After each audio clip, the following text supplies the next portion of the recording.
Hello world, it's Gojo4 with you once again. Hope you guys are doing well. Welcome back to the next part of my Ultraman Netflix Season 1 review. Today I'm covering episodes 5 through 8 as we're kind of continuing more into the middle of this season and getting more into character development and some more story arcs that either culminate or continue on to the end of the show. And of course, we're introducing some new characters, some new things going on that help to build more complexity to the characters of Moroboshi, Shinjiro, Hayata, Ide, and the whole entire Science Patrol, as well as kind of the ongoing background characters and other things that are coming on later. As these episodes start to be a little bit more about, like I said, character development, so there's a little bit less action compared to the first couple episodes of the show, but I think they're also very important because they kind of help to, again, build up these characters and lead up to events that are going to be culminating in the final climax of the season. So stay tuned as I review episodes 5 through 8 of the Ultraman Netflix Season 1.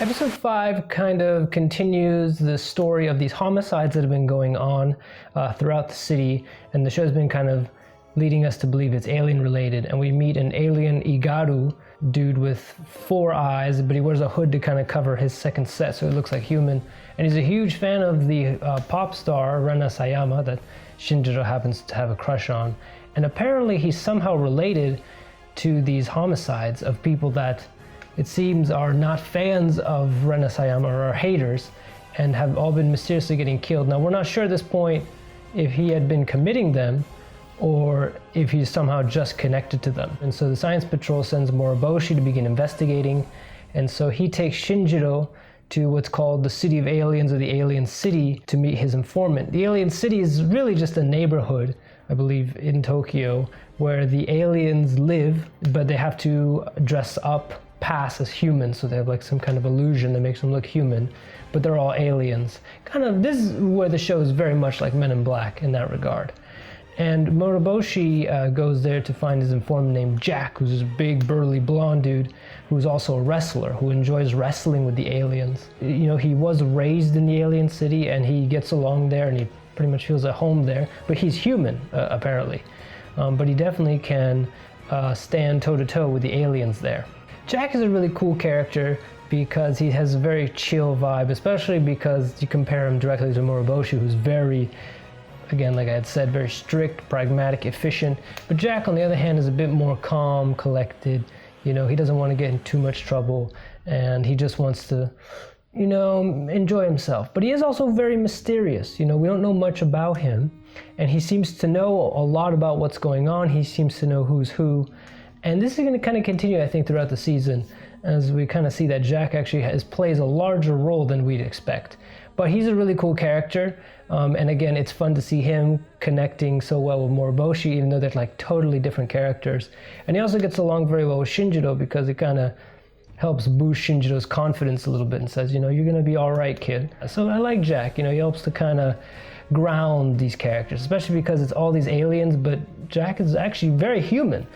He's very cool, calm, collected, and yet he lives among the aliens where he feels had his most calm, which makes him a really interesting and unique character. Episode 6 begins with Shinjiro on a mission to take out some dangerous aliens, but it ends up creating this illusion where it makes it look like it's Rena Sayama, which kind of forces or makes Shinjiro hesitant to kill the alien.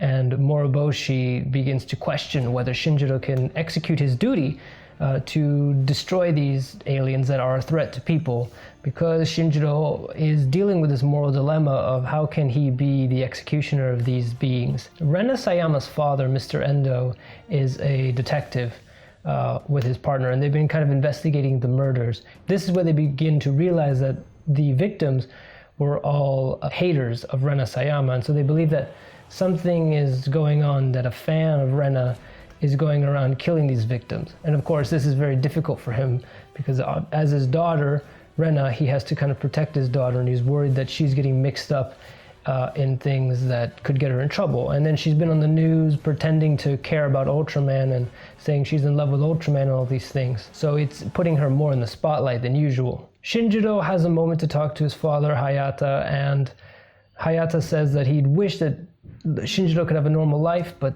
unfortunately this is how things are, and with Shinjiro's powers and abilities, that he's kind of cursed to be Ultraman. It's a very cool, deep moment because Hayata's like, I wish I could give you advice but the truth of the matter is this is how things are, and Ultraman is more of a curse really than a blessing.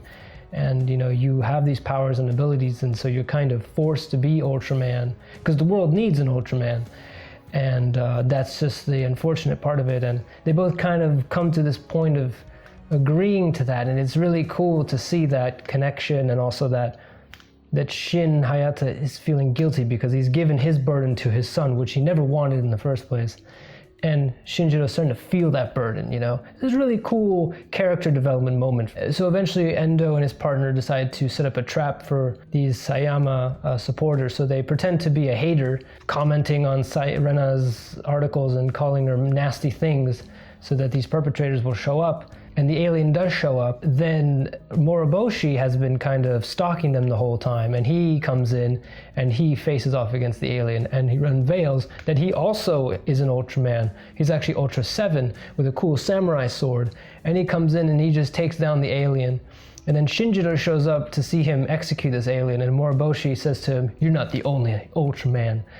And so of course now Shinjiro has to deal with the fact that he isn't the only person in an Ultra suit. That puts just more pressure on Shinjiro. It's also really cool because now we have another Ultraman in the show, which was a nice reveal. I hadn't really looked too far ahead or anything, so this was actually a big surprise for me. So I was like, oh, that's really cool. Then as I read more into it, I realized that Ultra 7 is actually one of the series that came after the original Ultraman. Again, I'm still learning about the show. But that's really cool that Ultraman, Ultra 7, and maybe other Ultramen are in this show, which is cool how they're bringing in other elements from the other series. It's not just the original Ultraman, but the entire series is kind of being rebooted here. And I like Moriboshi's costume, and he uses a samurai sword, which is really cool. He obviously doesn't have so many powers like Shinjiro does, but he's still a good fighter, and he's still a threat. Because of course he's very tactical and he was very smart. And then episode 6 ends with this alien named Black King, who Jack was wrestling earlier in the alien city, is now attacking the main city and running amok, and Shinjiro is called in to stop him. And that leads directly into episode 7, where Shinjiro has to face off against Black King, who's causing havoc and attacking people, but Shinjiro is still stuck in this moral dilemma. He can't kill this alien because he doesn't feel like it's right. But then Black King launches him at a crowd, and Shinjiro's about to hit this little girl, and obviously he could kill her if he hits her. And this is where he has his internal monologue that this is, he needs to get past his moral dilemma and defeat this guy because people are going to get hurt otherwise. And in this moment of realization, he also discovers he can fly, and he's able to fly around Black King and use his powers to defeat him. So now he kind of continues his journey of development, but he still has his conflicts with Moroboshi. It's an interesting sequence where Shinjiro's like, well, at least I can fly, and Moriboshi's like, you're a child trying to create rivalries out of nothing. Because Moroboshi isn't about being the best Ultraman, he's just trying to be an Ultraman to do his job, and his job is to protect people from alien threats. And Shinjiro's still feeling like, obviously disconfident as Ultraman, and he's trying to be somewhere between egotistical but also humble about his responsibilities. And it's really cool to see, one, the fact that he can fly like the original Ultraman is, and we're beginning to understand that Shinjiro has more powers than we actually believed. And also just to see his continued development, his realization that he has a duty, he has to protect these people, and it's a big responsibility. And that's kind of that hero's journey, that superhero journey that, he has to fight for the city or the people. And it's really cool to see that as he begins to really go into that role of he is the hero, that he's becoming the hero he has to be. Then for episode 8, we come to somewhat of a climax early on at Rena's concert, where all this time these homicides have been leading up to this big showdown, and now they want to double cross this alien that's been helping these perpetrators by hiring another alien. It's a little bit confusing at this point, honestly, but what ends up happening is at Rena's concert, an alien does show up and begins to like deploy bombs, and Moriboshi and Shinjiro, who had been kind of waiting undercover at the concert, have to unveil themselves as Ultraman. And they face off against this alien in a 2v1, but this alien is super fast, and neither Moriboshi nor Shinjiro can defeat him. He reveals himself as an agent of the Star Cluster Council, which is kind of the super intergalactic government thing that runs the galaxy, I guess, outside of Earth, but has a secret deal with Earth. And he's an agent because he's there to take out aliens that are not supposed to be there. He actually isn't part of the plot of the perpetrators, but he was actually investigating them.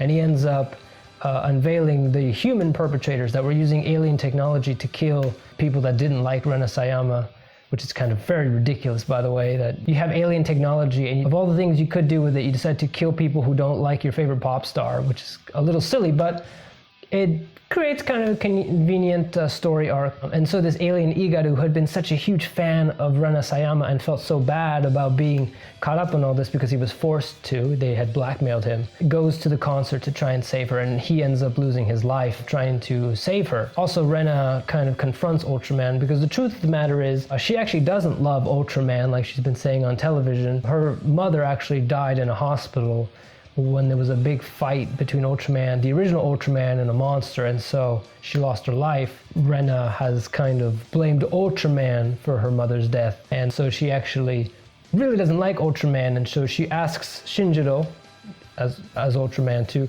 protect everybody and make sure nobody gets hurt. And Shinjiro is just stuck in this big dilemma, and they confront the agent, and the agent kind of says, well, I've done my job. And, then Bemular shows up to make things even more complicated with an anti-climax because the agent just poofs away and Bemular flies off. This Igaru died almost for nothing. The perpetrators of the homicides were arrested, but it kind of was also more public exposure on the Ultramen. It's continuing this complicated plot with Bemular, who's apparently a threat as far as we know, but also other things are coming to light. So now the Star Cluster Council is getting involved, which means that, this complicates the relationship between the Science Patrol and the Star Cluster Council, who are supposed to have this treaty protecting Earth from aliens, but something more is going on. And it also it's the big moment of Rena unveiling that she really doesn't like Ultraman, which kind of hurts Shinjiro. But then at the same time, when he tries his best to save the people, that really impresses Rena. She realizes that maybe Ultraman isn't the character she thought. And also Shinjiro is just trying to do his best really to protect people. Also, again, it's starting to bring in these more complicated plot lines going on between the Star Cluster Council and the Science Patrol back on Earth. Overall, these episodes were a bit less action and a bit more of these diverging plot lines that are kind of continue to build, especially towards the finale of the season. And I thought they were really interesting. There's still a lot of cool action sequences. The fight with Black King is really cool. Rena's concert, while I was expecting a bit more of an actual showdown, is really cool because the fight with the agent, he's like really able to dodge all their attacks and he's very slippery. And he's a really cool character too.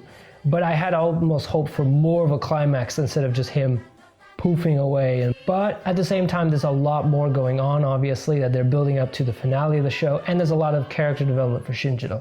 So I still like where the season is going, and it's starting to get a little bogged down in some complicated storylines, but so far it's still enough action and enough character development that it keeps me interested and hooked. And I'm excited to see how the rest of the season will wrap up together. So that was it for my review of episodes 5 through 8 of Ultraman Netflix Season 1. If you enjoyed this review, like, share, subscribe, all that jazz. Stay tuned for my final review, which is the last remaining episodes of the show and the finale. Comment below your thoughts. I want to keep hearing from big Ultraman fans. How do you guys feel about the show at this stage? Does it still feel like a good show to you? And does it still feel like something enjoyable? Do you like the inclusion of Ultra 7, Black King, the Agent, the Star Cluster Council? And as always, I'll see you guys in the next video. Bye!